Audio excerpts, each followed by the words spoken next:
বিন্দু কাকে বলে? হ্যাঁ, তো জিওমেট্রি যেটা ফার্স্ট স্টার্টিং নর্মালি যেটা বিগিনিং থাকে এটা হইলো বিন্দু। সো বিন্দু কাকে বলে যদি কেউর ডেফিনেশন বা সংজ্ঞা ধরানি হয় তখন হইতে পারত না। নর্মালি তো হওয়া যায় বিন্দু কাকে কয়, ছোট ডট কই দিলে বিন্দু হয়ে যায়, কিন্তু এটা ডেফিনেশন। সো যদি আমরা ডেফিনেশন যাইতে চাই তো আমরা ফার্স্টে হইল যাহার শুধু অবস্থিতি আছে কিন্তু দৈর্ঘ্য প্রস্থের মাপ সাধারণ কোনো মাপযন্ত্রের সাহায্যে নেওয়া যায় না।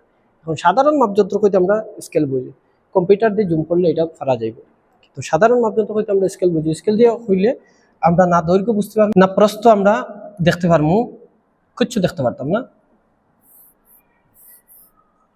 দৈর্ঘ্য প্রস্থ বা উচ্চতা না দৈর্ঘ্য মাপা যাইব, না প্রস্থ মাপা যাইব, না উচ্চতা মাপা যাইব, কোনো কিছু মাপা যাইত না। তো তার সংজ্ঞাটা হইল যাহার শুধু অবস্থিতি আছে, দৈর্ঘ্য প্রস্থের মাপ সাধারণ কোনো মাপযন্ত্রের সাহায্যে নেওয়া যায় না, তাহাকে বিন্দু বলে।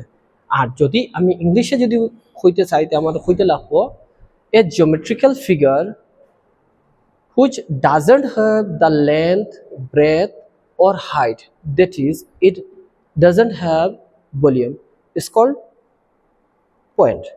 যদি লিখতে চাও তো এটার মাঝে আছে লিখে নিতে পারো, a geometrical figure whose length, breadth and height cannot be measured by simple measuring instrument is called point.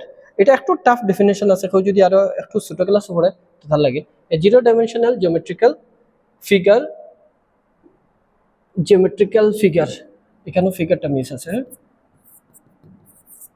figure with no measurable length, breadth or height and therefore no volume is called point. আর Bengali definition যেটা আছে, জ্যামিতিক চিত্র যাহার শুধু উপস্থিতি আছে কিন্তু দৈর্ঘ্য প্রস্থ ও উচ্চতার মাপ সাধারণ কোনো মাপযন্ত্রের সাহায্যে নেওয়া যায় না, তাকে বিন্দু বলে। এই ডটটা হইল বিন্দু।